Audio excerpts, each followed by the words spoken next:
Hi, my name's Dave Hewitt and I'm armourer to the Royal Armouries, and I also run a company called Royal Armouries Armourer.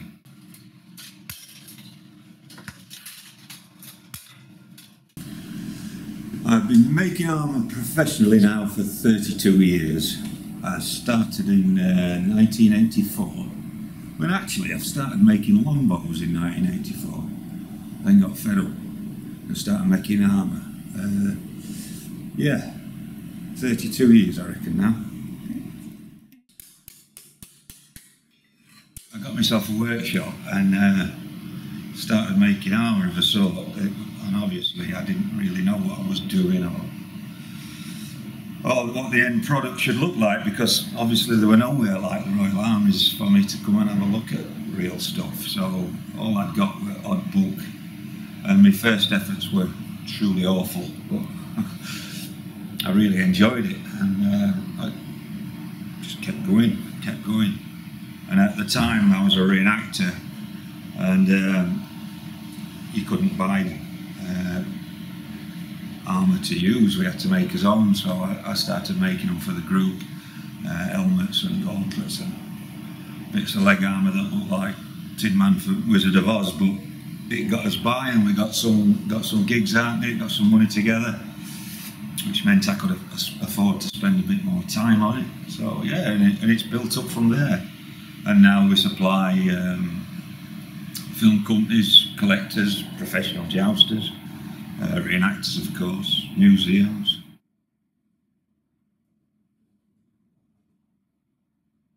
I still wouldn't know what there is to know about arms and armour. You see, the problem is with commercial armour like myself, you're being asked to create stuff from English Civil War, from 15th century, from Greek period, from Roman period. So you've got to really stretch yourself and your knowledge to these different periods, and try and use different techniques that they probably would have used, and it's extremely difficult. Well, I'm a big fan of the 15th century, so late 15th century armour is my forte, and I also love the Roman Gallic period, so I just find all the Roman helmets fascinating, and I like making those. Muscle cuirasses and things like that I like making, because it's an artistic thing. It's not just hitting a piece of metal with an hammer. You're using art. It's almost like sculpting the human body. You're making an exoskeleton of somebody's form and shape.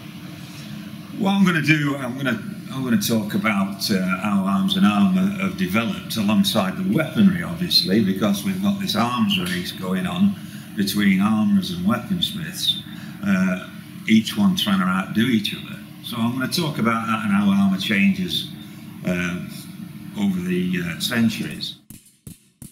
I'm going to bring some stakes and some different types of hammers, and show people what we use nowadays to form the metal plates, and that really hasn't changed in all the centuries.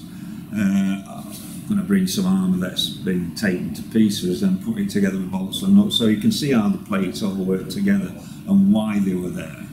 So hopefully it's something to keep people interested.